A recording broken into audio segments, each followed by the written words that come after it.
Alright, in this video we actually want to split some of these polygons into multiple pieces. And so we're going to use the editor tool. We're going to start editing and we're going to choose this one. Let me sort of shut that guy down. And what we actually want to do is we want to cut the polygons.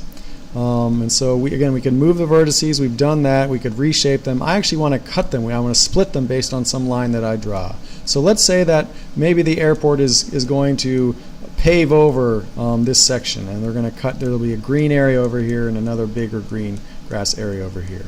And so what I'm going to do is I'm actually going to draw a line here by left clicks. And if you notice what just happened there, we've got and I'm going to stop editing. I'm going to save my edits, yes. And I'm going to do this select eye. So now I've got this guy, which is different than this guy, which is different than this guy, even though this guy up here used to be one piece.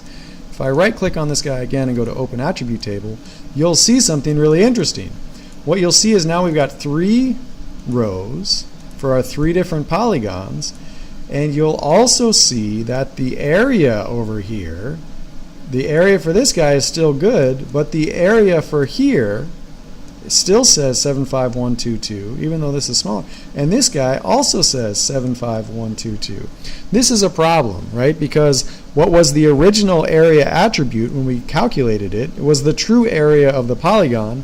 But once we split these polygons into multiple pieces, that old area value got carried along. Okay, but now this is a lie, right? Because we know that this is much smaller than this piece of it. And we can check that if we do a right click and we do calculate geometry again. I'm going to do area and we say okay.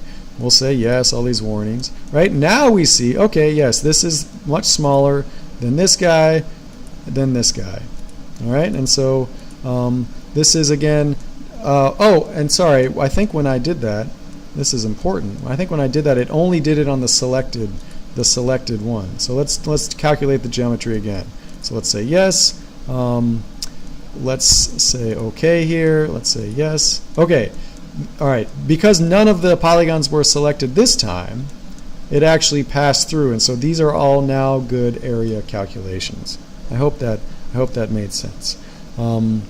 But I'm telling you guys this to illustrate the danger inherent when you have an existing polygon and then you split it or modify it, and it will sort of just take on whatever the values are in these fields and apply them to both the old and the new polygon. This is when you're working with shapefiles, and that can be very dangerous. It's something that is important like area, so you just want to be aware of that. If you're working with geodatabases, which we'll talk about in a little bit, that is not as much of a problem. All right.